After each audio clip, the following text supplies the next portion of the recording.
Good morning, good afternoon, or good evening to our colleagues around the world. I'm Mike Sprague. I'm the director of the Polar Institute, and I'm pleased to welcome over 300 of you to today's program entitled Antarctic Science, ensuring vital contributions to environmental policy and understanding climate change. I want to thank our foundational partner, Algoonit Corporation from the Alaska Native Village of Wainwright for their support. They've simply been foundational to the work we've been able to do. I also want to thank our Wilson Center partner in today's program, Meg King and her team in the Science and Technology Innovation Program, and the Polar Research Board of the National Academies for their support and their participation today. We have joining us several preeminent experts on Antarctic research who speak to priority projects underway in Antarctica and the Southern Ocean. They will explore the many contributions polar researchers make to better understand this rapidly changing region, and in fact, to inform applicable national and international policies. For the Wilson Center, this is an important program and it fits into an important effort, a larger, broader, important effort, and that is bringing issues related to the Antarctic to the fore, not just the Arctic or the Arctic Ocean, but yet we are interconnected globally through our poles and the oceans that connect us, including the Southern Ocean.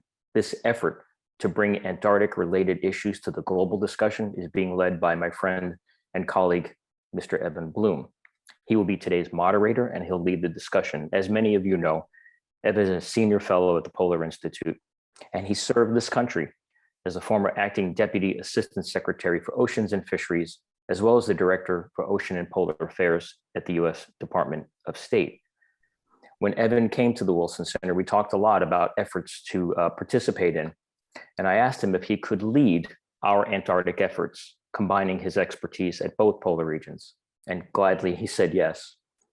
In that context, you know then that Evan has led US Antarctic policy as head of the US delegations to the annual Antarctic Treaty consultative meetings and the Commission for the Conservation of Antarctic Marine Living Resources. And he did that from 2006 to 2020.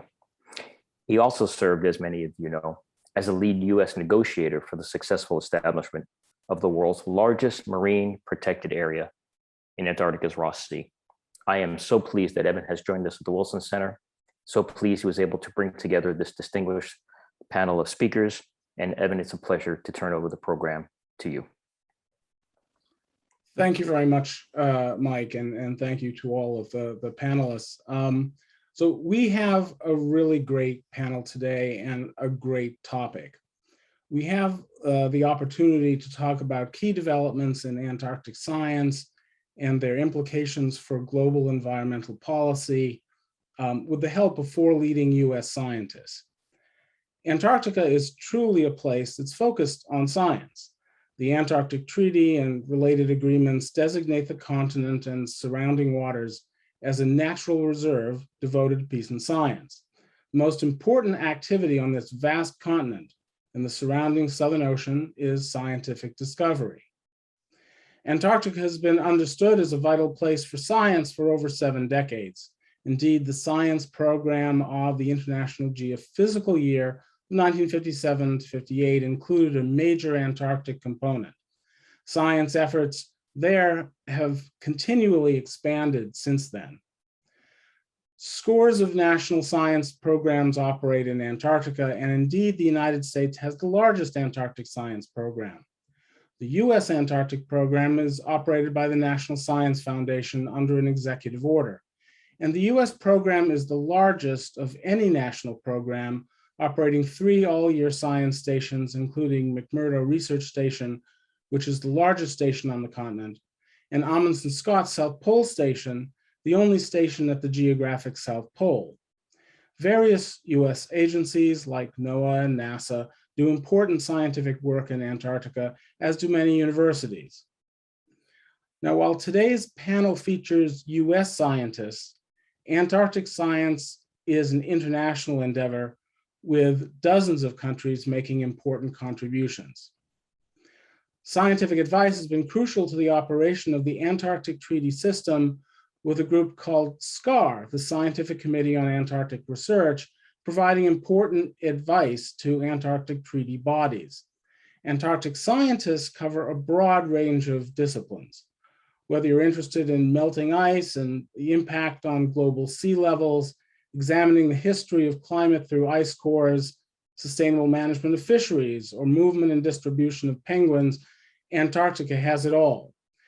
Polar science is crucial to understanding climate change, which has implications for the future of the planet. SCAR currently has priority projects focused on climate change, using science to inform conservation and Antarctica's contribution to sea level rise. So with today's panel, we want to focus on several examples of cutting-edge science, helping explain why they are of vital concern to policymakers both in the United States and elsewhere. So Mike has already mentioned that this panel is co-sponsored by the Polar Research Board, which is a longstanding and important body focusing on science at both poles. And as Ted Scambos is a member of that board, I hope he'll be talking a bit about the board's current activities. So we have only 1 hour, and we'll be starting with short presentations by our 4 panelists. After they have spoken, there'll be an opportunity for questions and answers.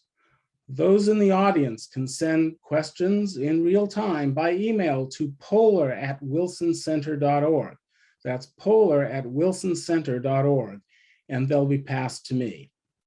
I want to thank Michaela Stith, program assistant here at the Polar Institute, as well as the IT personnel of the Wilson Center who make this event possible. So as I said, we have an extraordinary group of scientists prepared to explain the important work they are doing and the relevance to policymaking. So I'll give a brief introduction of them right now. Dr. Ted Scambos is a senior research scientist at the University of Colorado's Earth Science and Observation Center. Prior to 2018, he was lead scientist at the National Snow and Ice Data Center. Dr. Scambos's research has focused on the use of remote sensing to study the polar regions and the exploration of the effects of climate change on the poles. He's been on 20 expeditions to Antarctica and has published widely. Dr. Heather Lynch is the Institute for Advanced Computational Sciences Endowed Chair for Ecology and Evolution at Stony Brook University. Dr. Lynch's research sits at the intersection of statistical ecology, geography, applied math, and computer science, and is focused on all aspects of conservation ecology in the Antarctic, with a particular focus on the integration of satellite imagery and traditional field work to map the distribution and abundance of Antarctic wildlife and predict how populations will be impacted by climate change, fishing, and tourism. Dr. Abigail Vireg is an associate professor in the departments of physics and astronomy and astrophysics at the University of Chicago. She is involved in a variety of astrophysics and cosmology experiments in Antarctica. She is leading a NASA project involving a long-duration balloon mission that will launch from outside of McMurdo Station in Antarctica.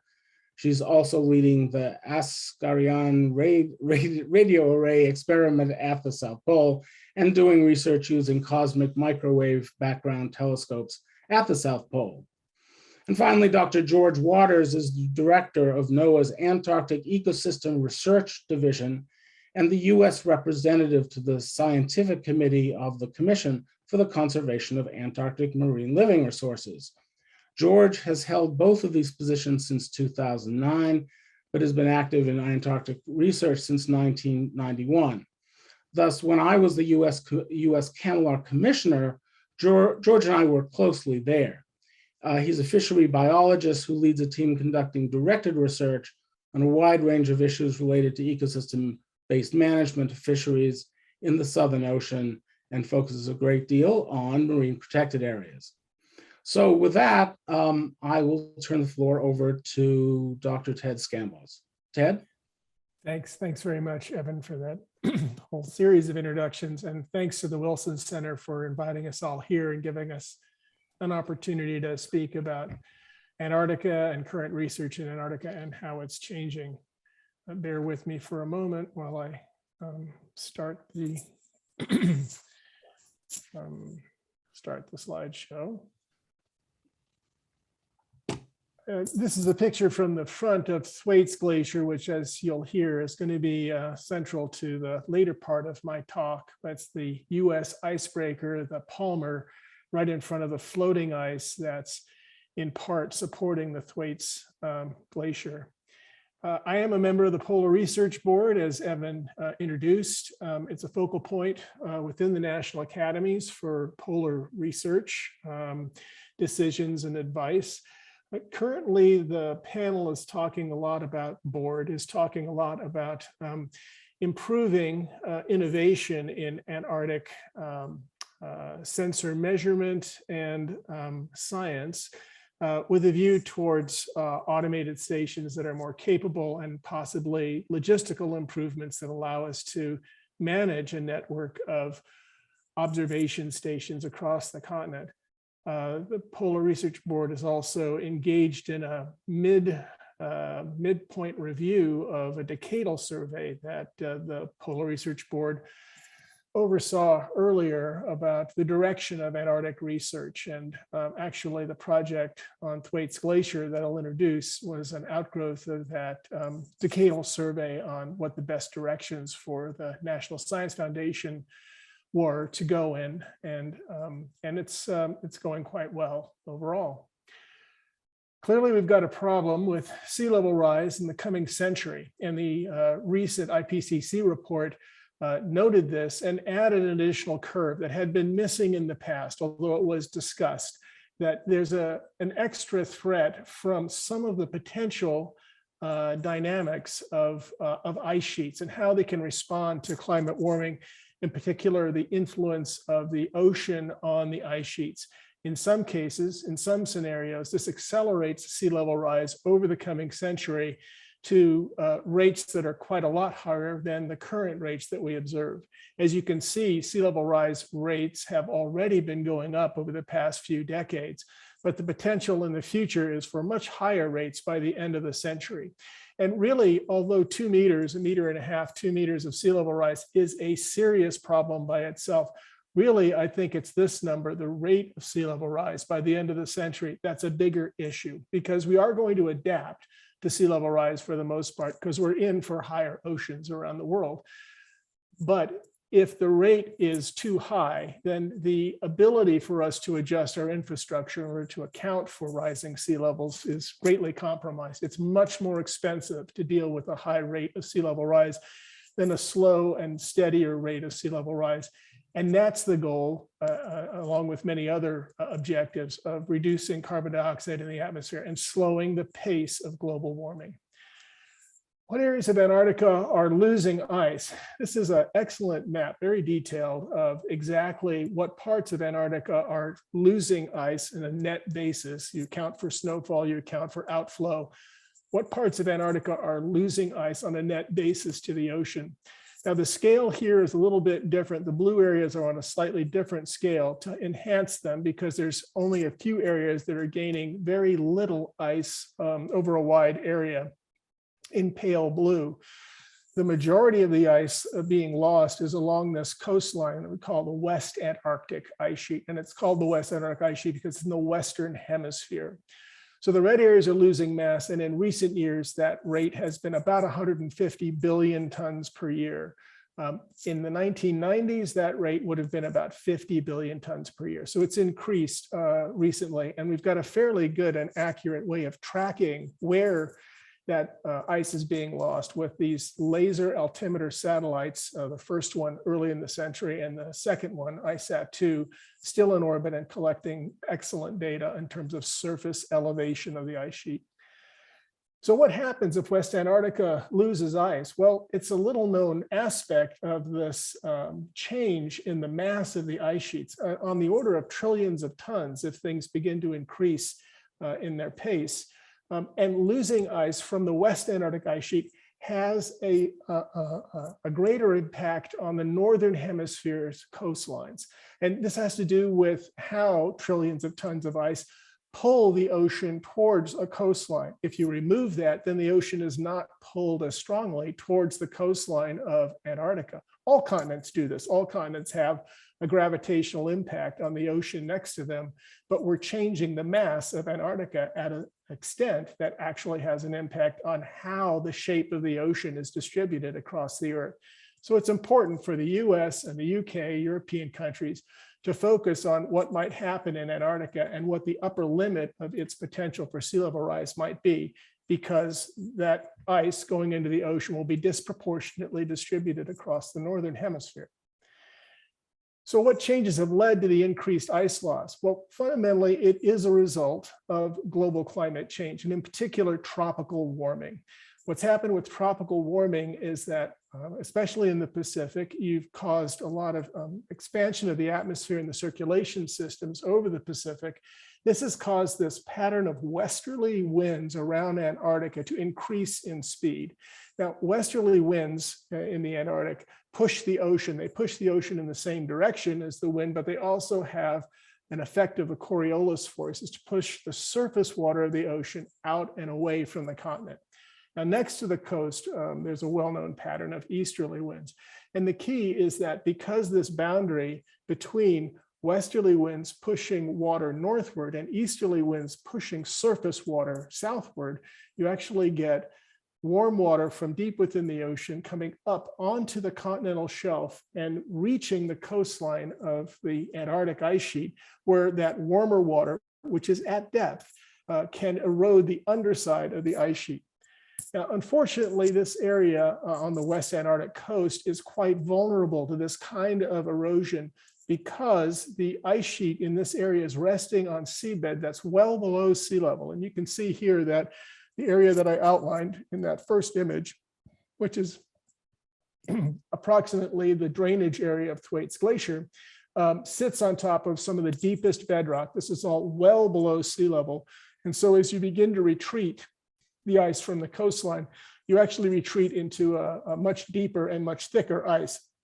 That's going to cause the ice to flow more rapidly out to the ocean and accelerate the trend towards loss of ice on the ice sheet and increasing sea level.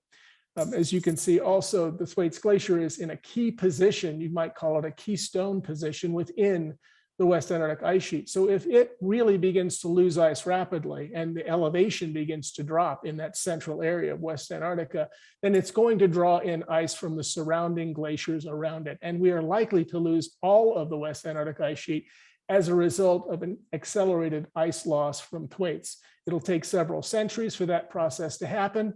Nevertheless, Thwaites is key to the stability of the West Antarctic ice sheet. This is a cross section. There's a lot going on here, but it shows you all of the different processes that influence a schematic view of the Thwaites Glacier system. We have warm circumpolar deep water, which I mentioned before, that's being induced to come up onto the continental shelf. It reaches this area that's well below sea level, but it's where the ice reaches the ocean. It's called the grounding zone. It erodes the ice at that point. It causes the glacier to flow more rapidly. Of course, the balancing for that is the snow accumulation on top, but the outflow from Thwaites is quite a bit faster, more than accounts for the total accumulation so far. I mentioned the Pacific influence, and there's another factor in that westerly wind called the Amundsen Sea Low that's having an impact on local circulation. Many aspects to the Thwaites system. And so as a result, the National Science Foundation funded a very large project in collaboration with the United Kingdom and their NERC, that's the National Environmental Research Council for the United Kingdom, funded a project totaling about $50 million when you include the logistical cost of having scientists out there. So these 8 acronyms here describe different projects that are undertaking different aspects of this complex system at Thwaites Glacier. In dark blue, I put the modeling studies. Dominoes is a study of the breakup of the ice sheet, and Prophet is intended to forecast the future of Thwaites Glacier based on the input, mostly on processes and on the records in the geologic areas that are exposed in outcrops or in the seabed, ice cores, sediment cores in the seabed, incorporating the processes and the history of the area into that long-term forecasting. One of the major questions that led to greater concern about Thwaites Glacier is the possibility that the floating areas of Thwaites could be removed rapidly, leaving behind a very steep ice cliff. Now, this picture is of an ice cliff in Greenland, Helheim Glacier. The cliff height in this case approaches 80 meters, I believe 90 meters recently, as it's retreating. What happens with ice when you have a very tall ice cliff like this is it's quite unstable. In fact, ice is not nearly as strong as rock, and so it can't support a cliff of a height greater than about 100 meters without collapsing rapidly. And one of the important recent studies that have come out of the Thwaites project is a more detailed modeling study of exactly how ice cliffs cause an ice sheet to break down. So I put 3 examples from this recent study on the left side here. The first is an ice cliff simply resting on dry land with a cliff height of about 135 meters. And in fact, in this case, the ice, while it collapses, also advances. And in fact, the cliff is quickly fracturing, is quickly suppressed by the rubble pile in front. However, when resting in water, you can get situations where you have very rapid loss of the ice sheet due to this listric type faulting, the calving of the front corner, which leads to further calving behind it. Because the ice cliff remains at greater than 100 meters. And in fact, if you have thickening ice as you retreat, you can get a runaway situation in both these cases. In this case, the model most similar to Thwaites Glacier actually has a fairly steady state retreat given the current geometry. However, as Thwaites continues to evolve, it's quite likely that we'll see episodes where a more rapid runaway ice cliff failure takes hold. And the question again becomes exactly how will Thwaites' retreat, influenced by melting due to warm ocean water and augmented by the potential ice cliff front collapsing, how fast will that unfold? What sort of pace of sea level rise will we see in the future? Thank you very much. Thank you very much, Ted. And so next we'll have Dr. Heather Lynch. Dr. Lynch. Well, thank you so much. I'm just going to share my screen here. So you should see my slides. I just want to thank Evan for inviting me to sit on this panel and to join this conversation today with a really amazing group of scientists. As an Antarctic ecologist interested in the conservation of Antarctic wildlife, I just want to take this opportunity today to introduce some of the technologies that I'm really excited about and that I do think are having a major impact on the kinds of research we can do in Antarctica today and the kinds of monitoring that is now possible in support of our policy goals. So I'd just like to start, by asking you to think for a minute. If you close your eyes and you think Antarctic exploration, what comes to mind? And for nearly all of us, the phrase Antarctic exploration brings to mind a middle-aged man huddling against the cold, eating terrible food, if not his own animal transportation, fingers and toes black or missing.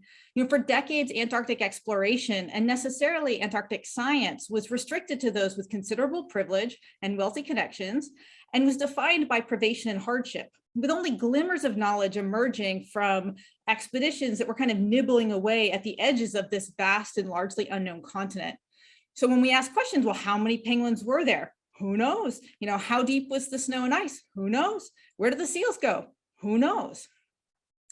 So unless all this seemed like deep history, it's worth keeping in mind that the first real pan-Antarctic satellite-based map of Antarctica didn't emerge until 1997, which is actually the same year that the Mars Pathfinder rover arrived on the planet Mars. So for virtually all of us here today, we were born into a world that didn't really know what Antarctica even really looked like. So I know we have a really international audience today, and in hewing close to my own expertise with largely US-led satellite efforts, I won't do justice to the truly international effort of satellite-based Earth observation. Be that as it may, I'd be remiss not to start with NASA's Landsat satellite program, which was established in 1972 and has provided regular images of the Antarctic at 30 meters resolution ever since. In terms of Antarctic research, Landsat imagery has been used to generate the Landsat image mosaic of Antarctica. It's been used to generate the first pan-Antarctic maps of bare rock and to map the continent's coastlines. And despite its rather coarse spatial resolution, we've been using Landsat imagery in my own lab to track seabird populations across Antarctica, whose guano is visible even at that 30 meters resolution. So while these older satellite programs like Landsat continue to play a really important role in Antarctic science, more recently, we've seen the rise of high-resolution commercial satellite imagery, such as that operated by Maxar, that can provide imagery down to 31 centimeter resolution. And so for context, that means that each pixel is just a little bit bigger than a standard sheet of paper, as I've indicated here, allowing us the ability to map not just the continent's surface, but to actually start observing human activities as well, and even individual animals from space.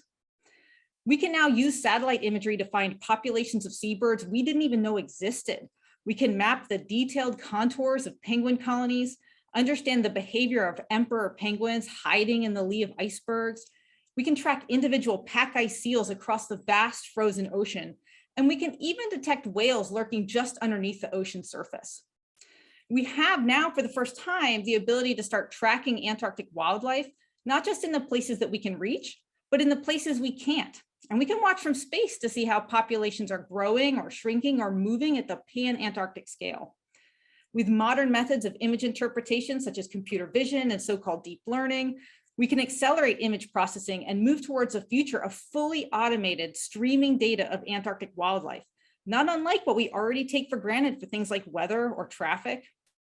It's far from perfected at this point, but what new technology ever is? If you've ever seen pictures of the first artificial heart or the first computer, you know that even revolutionary technologies start out as ugly ducklings. But the potential is enormous, and I'm really excited about where this technology can take us over the next decade.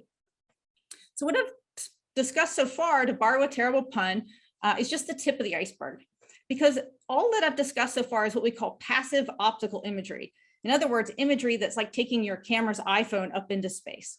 But as Ted alluded to, we can use not only passive imagery, but also active imagery, where we can send pulses of energy down into the Earth and to capture what's reflected back. And that active sensing technology can be used to detect even the tiniest melting of the snowpack or the thinning of glaciers, and Ted introduced that work quite well.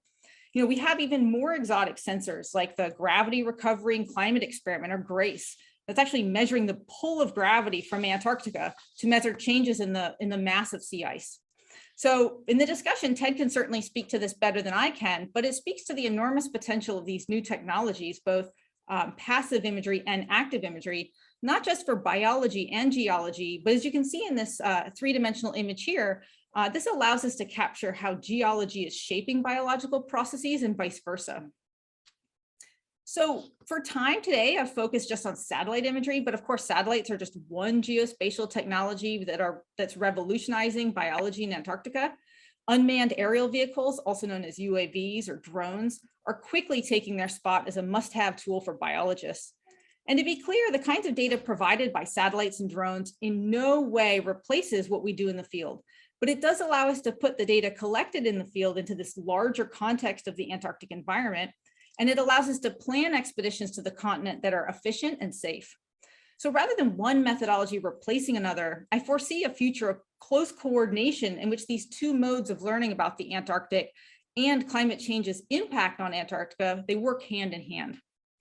And just to underscore the importance of remote sensing to Antarctic research, I'd like to note that if you look at the papers published in the very highest impact journals over the last couple of years, a strong majority, about 70% by my estimation, of all papers reporting on polar research are either largely or entirely dependent on data coming from Earth observing satellites. Not surprisingly, much of this work is focused on using satellite imagery to study the progression of climate change in the region. And the utility of satellite imagery for policy relevant science has not been lost on those with an interest in Antarctic policy. In fact, the Antarctic Treaty Systems Committee for Environmental Protection identified 20 knowledge gaps in their climate change response work program. And of those 20 needs, 14 of them will require the kinds of data that only satellite imagery can provide. So in closing, I'd just like to remind you all that virtually the entire history of the satellite era has occurred within our lifetimes. And it may lack the fanfare of the so-called heroic age of Antarctic exploration, but 100 years later, we are in the midst of a new era of Antarctic exploration, one that is more collaborative, more diverse, more inclusive than the first, and one that I hope puts us in a strong position to document and halt the progression of global climate change and its impacts on Antarctic wildlife. For better or worse, we can no longer claim we didn't know what there was to protect. So with that, thank you so much. So thank you very much indeed. That's extraordinarily interesting. So next we move to Dr. Abby Vireg. Great.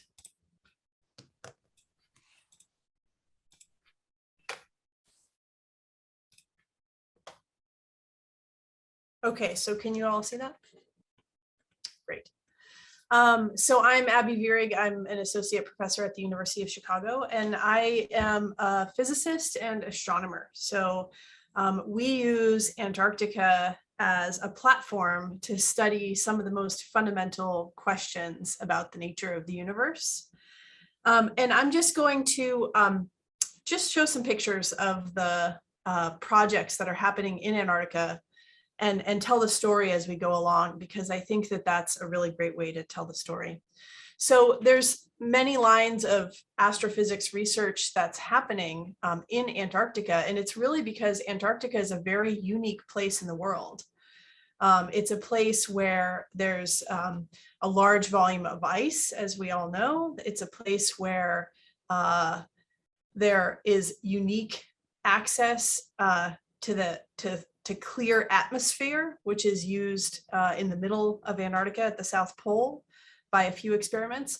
And it's also a place where we can do scientific ballooning, which I'll talk about at the end.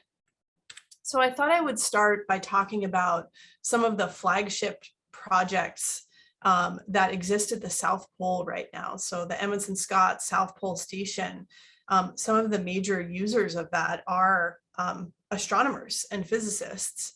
And what the physicists and astronomers are doing is using the unique location of the South Pole to make unique observations about the universe. So the first experiment that I'll touch on is IceCube. So this building that you see in the background is a building that was built for IceCube at the South Pole.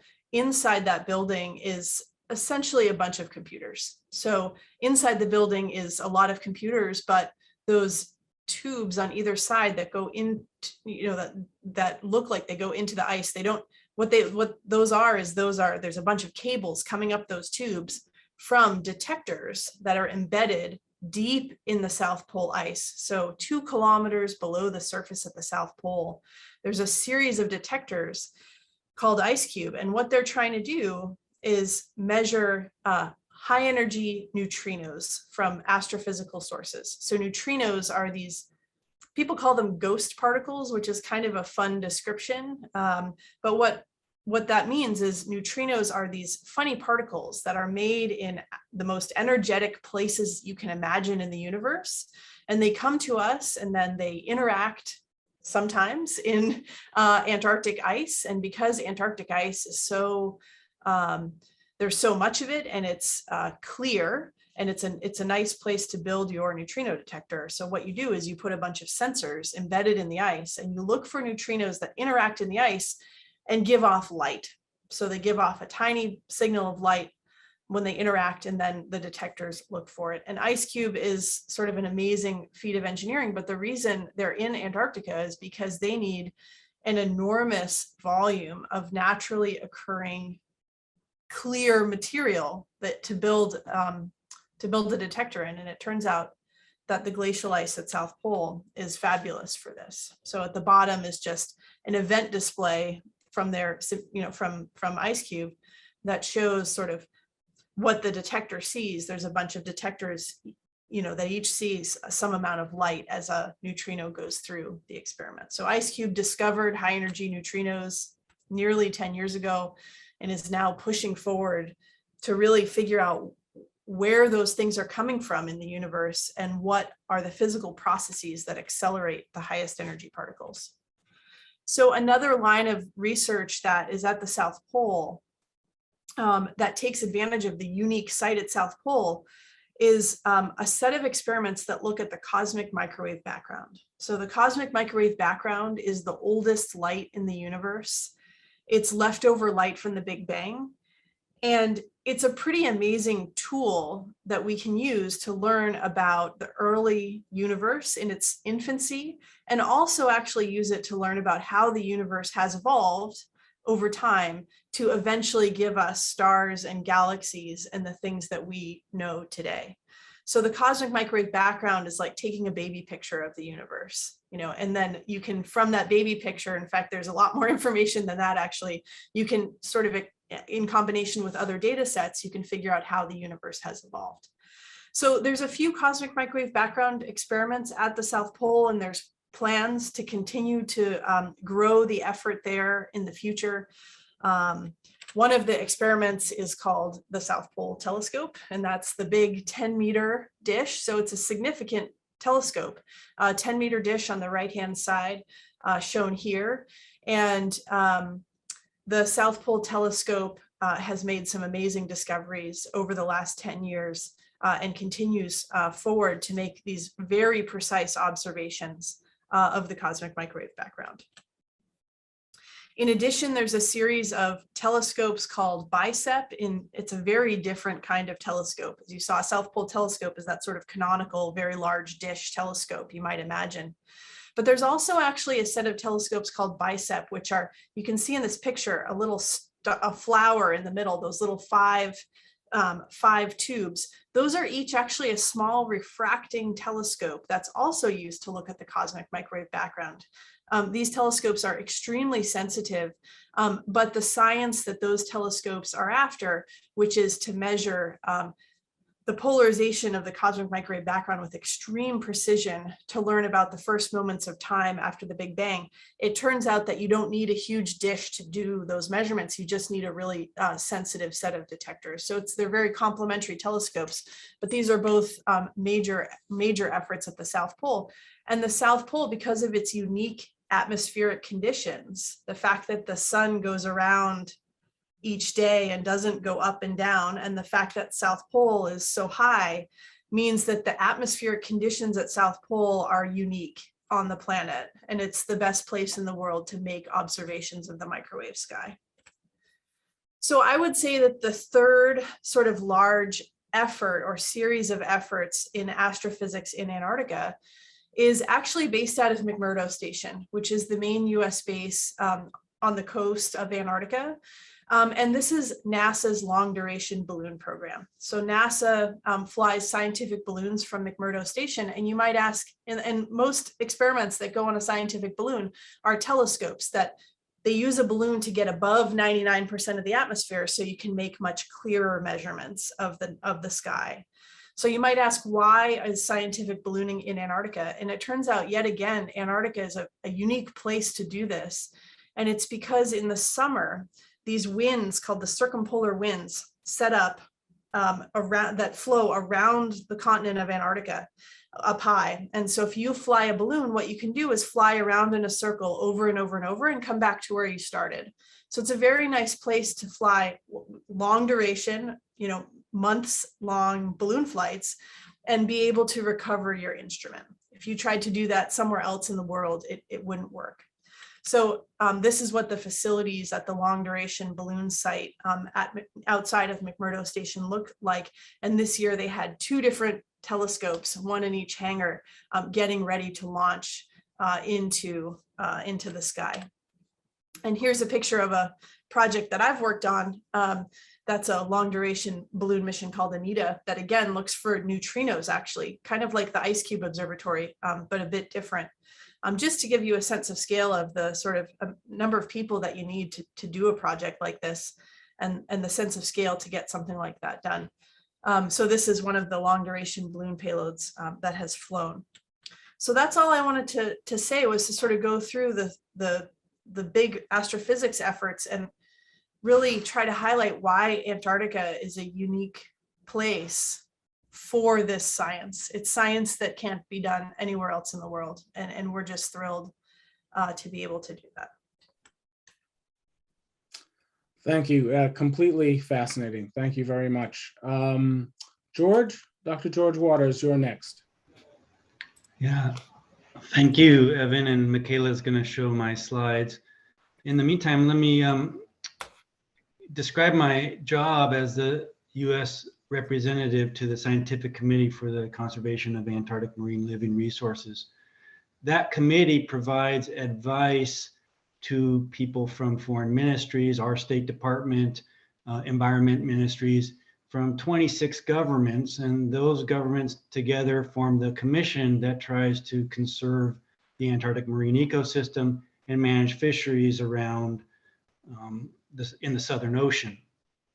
So my job is to try to create new data, look at the data that other people collect, and provide digestible, actionable advice to policymakers. The kinds of advice that I make are things that sound like, if you make decision X, Y might happen. Or if you choose option X for some management issue, that outcome might or might not meet your objectives. Those are the kinds of advice that I try to provide. I have degrees in fisheries biology and biological oceanography, but I also tend to think of myself as a practicing conservation biologist. And as a fishery biologist, what I do is I try to provide advice on how much fish you can catch in a sustainable way. And as a conservation biologist, I try to provide advice about how do you protect some of the iconic things that occur in the Antarctic that everybody that likes to see and so forth. I think of fisheries biology and conservation biology really as two sides of the same coin, because both of them are really looking at the future and trying to figure out how can we get benefits as humans from marine ecosystems like the Antarctic marine ecosystem. So that's what this is a picture of. This is a picture of the Antarctic marine ecosystem, a sort of illustration of this. And I challenge everybody here to look at this, and I bet you everybody in the audience is going to focus on something slightly different in this picture. There might be people who are interested in penguins and whales and want to know how to protect those iconic creatures. There might be people who are scientists who's thinking, what is that vessel a research vessel and what project are they going to do?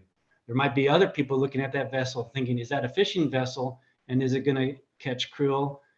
And then there's going to be others maybe looking at that big swarm of krill, which is the sort of the main food source for a lot of the Antarctic ecosystem. And how is that krill going to feed all these predators in the picture here and support a fishery? So those are the kinds of problems that I wrestle with. And I think if we all look at this picture in different ways, it helps illustrate a point that I have, is that the Antarctic marine ecosystem actually supplies many, many benefits to humankind on Earth.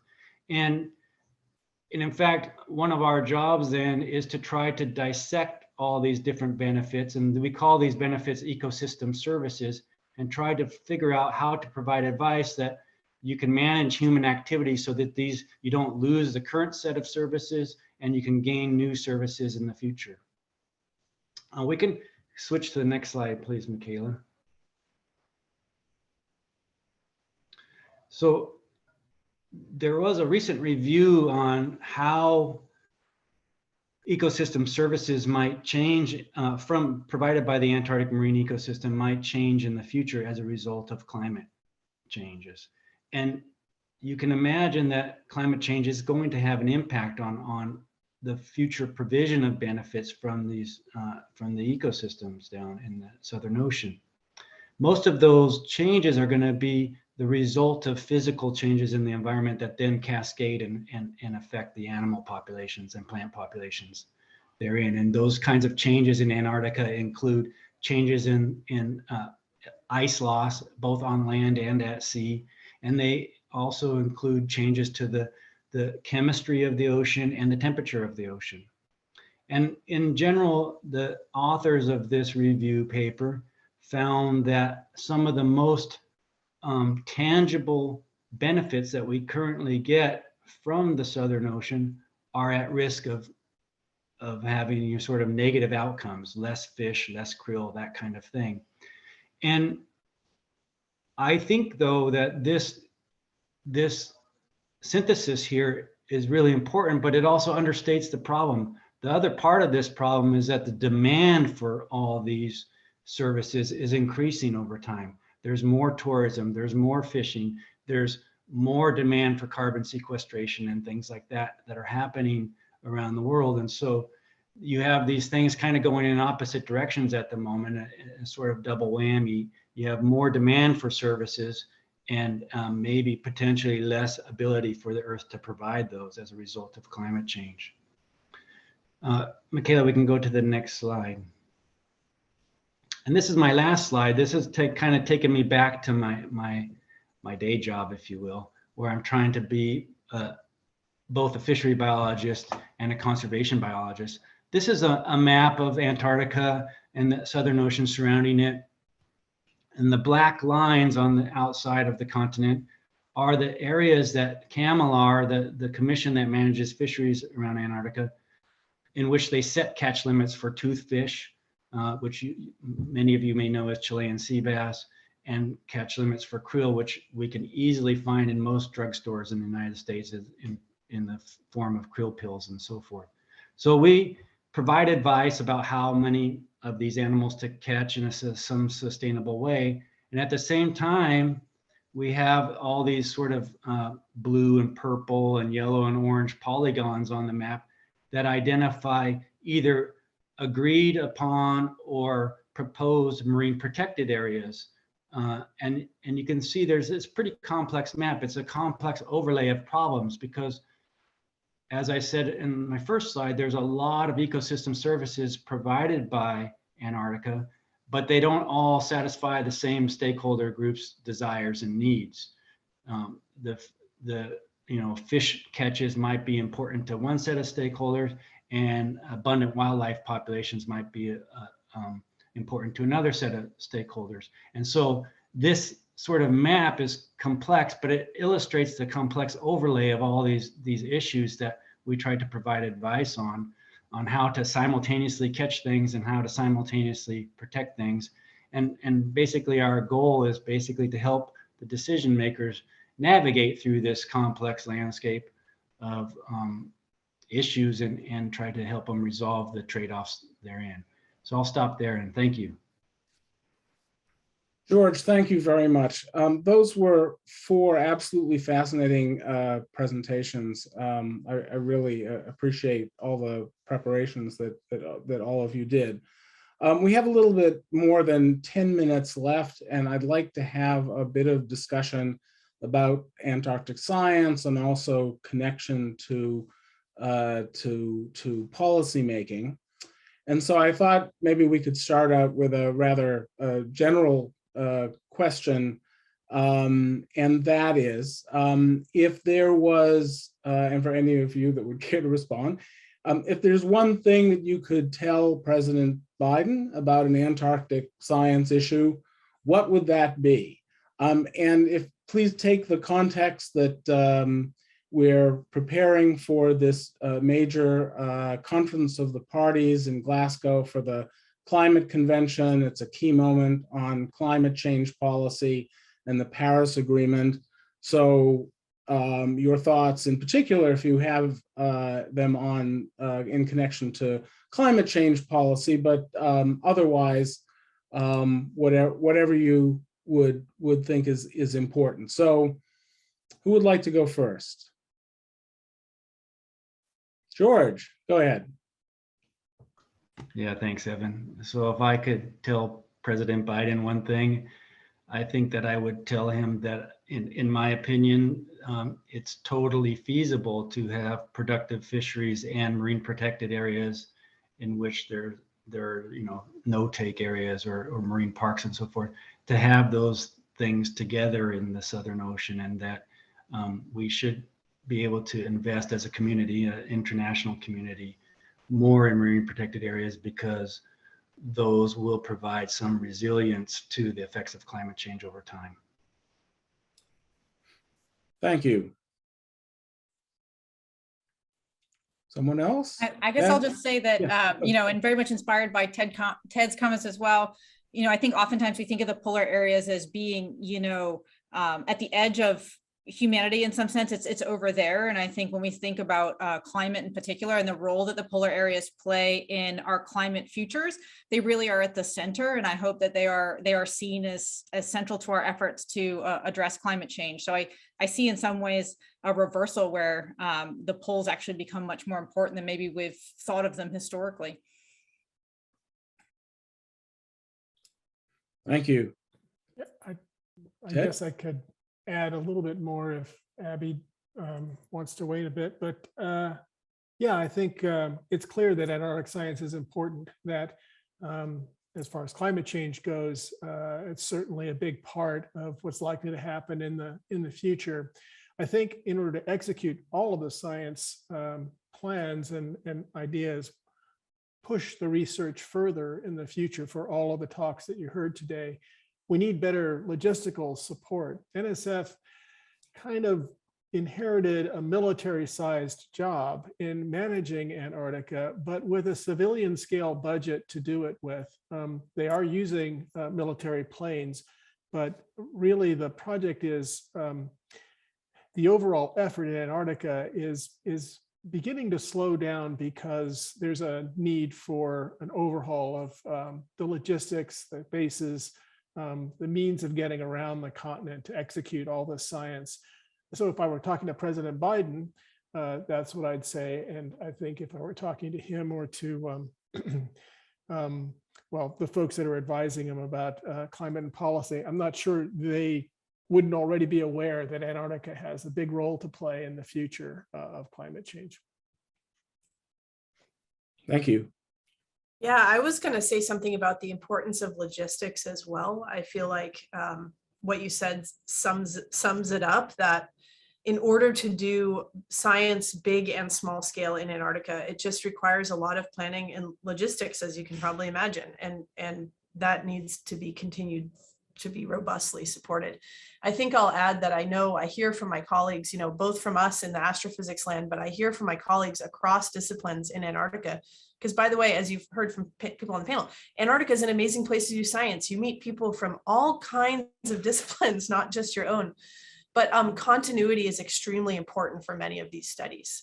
That's like, you need to, do your science every single year and make sure that the measurements are continuous. And I think continuity is hard to support sometimes, but it's really important for science at the poles.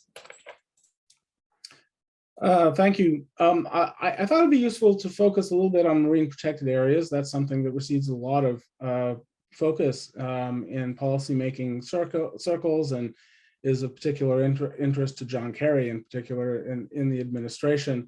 I wonder if you'd care to talk about the kind of science that's needed for marine protected areas and what needs to be done in the future. I could start with George, perhaps, as an MPA expert. Sure. There's a lot of MPA experts out there, but in my opinion, I would focus on two main elements of science. One is to continue cataloging the diversity of critters and habitats and so forth that are out in the ocean. We have a lot left to discover and to keep mapping where those places are and so forth. And the second then is to use the existing set of protected areas that exist both in Antarctica and elsewhere to really understand how effective they are at achieving these objectives for protection and resilience and so forth. And so that way we can make them better over time by learning how well we've done so far. Those are the two things I would focus on. Thank you. Other thoughts? I guess I'll just say in that realm, a lot of what my own research is focused on is trying to make forecasts of what we think the penguins will be doing.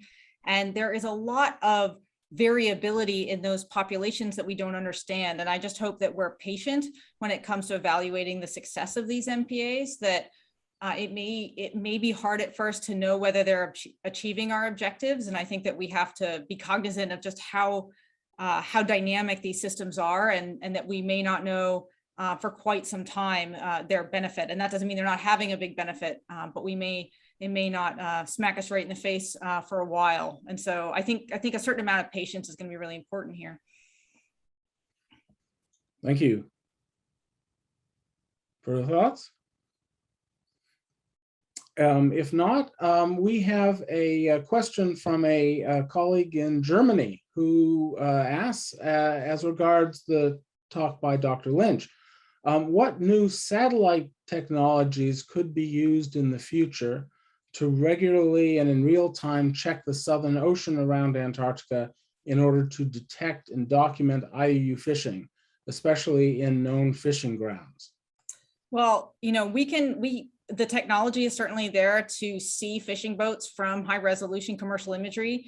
And the computer vision models that we've developed for seals and whales are essentially the same ones that we could use to detect illegal fishing. So that's something that a number of different groups are working on. And it's just a matter of getting the imagery that we would need to do that. And it's been historically very difficult to task the satellites to survey the ocean. We can say, go to this place and take a picture of this piece of land, but we don't have a monitoring system for the big, wide open ocean. That has not been seen as a particularly effective or efficient use of the satellites. And that has been a challenge for a lot of the science that we're trying to do. And it would be a challenge for detecting illegal fishing. But technically, there are no barriers to doing it. It's just a matter of having the imagery available. Thank you very much.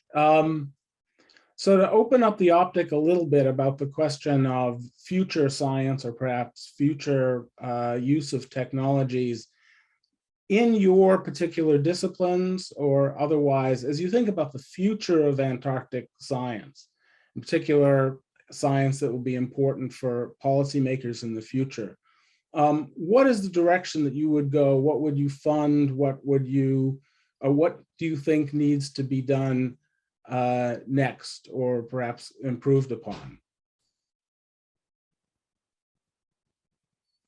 Anyone? I'll take a shot at it. I think for things having to do with climate change, and I went into great detail on Thwaites Glacier. That's not the only part of Antarctica that's experiencing some impacts from warmer ocean and a change in the climate and that wind pattern that I mentioned. But I think establishing and supporting long-term monitoring in both the ocean and on the ice would be important. Those systems are in place. They're hard to maintain because for one thing, snow falls on the surface of the ice sheet and buries any station that you set there. And in the ocean, it's a rough environment because of sea ice that's banging around and crushes remote sensing, stations that are installed in the ocean close to Antarctica. I think there's room for improvement, automation of those stations, and possibly mechanics to help keep them above the snow. But long-term monitoring is something that we probably need once we understand how the systems work, knowing that events, say in climate or in snowfall or in water transport to the ice have occurred, would allow us to do more detailed short-term forecasting of what happens next. Thank you very much. We have a couple of minutes. Other thoughts?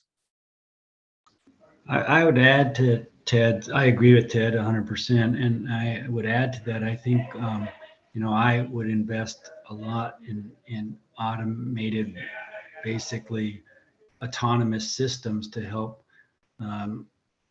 do that monitoring and make observations. And autonomous systems hold a lot of promise because they allow us to observe multiple places at once, where the ship is so expensive that you can almost only be in one place at one time, where autonomous systems allow us to distribute our observation network a lot more. And I think that's really important. And I also observe things at different scales. So, yeah. Thank you, George. Abby or Heather? I would totally agree with what George mentioned. I think that this kind of ties into Abby's comment earlier about continuity between projects. And I think it has been hard to do some of the monitoring that we're trying to do in a series of 3-year awards. And I think autonomous systems or long-term monitoring programs are going to be key because it's very difficult to post hoc piece together the findings of a whole bunch of 3-year projects and figure out what's been going on. So I hope that we see bigger efforts, longer term funding efforts for some of this monitoring work that we know is important. I guess I can just add one more thing, which is a place that I think you asked sort of where we should be investing. I do think that young people coming up through the system are the people who often have new great ideas, and there's got to be something that we haven't even thought of yet. And so I do think continued investment in the people that are required to do this work and making sure we have the next generation coming up is really important. So that's a terrific point on which to end this this panel session. These have been some terrific presentations. I want to thank all of you. I think that everyone in the audience will appreciate how interesting Antarctic science is and how important it is in the connection to policy in a lot of different disciplines and a lot of different areas. So I want to thank all of the panelists very much for their time. I'd like to thank Michaela Stith and the folks at the Wilson Center for putting this on, and hope you will join us again on another occasion. So take care. Thank you all very much.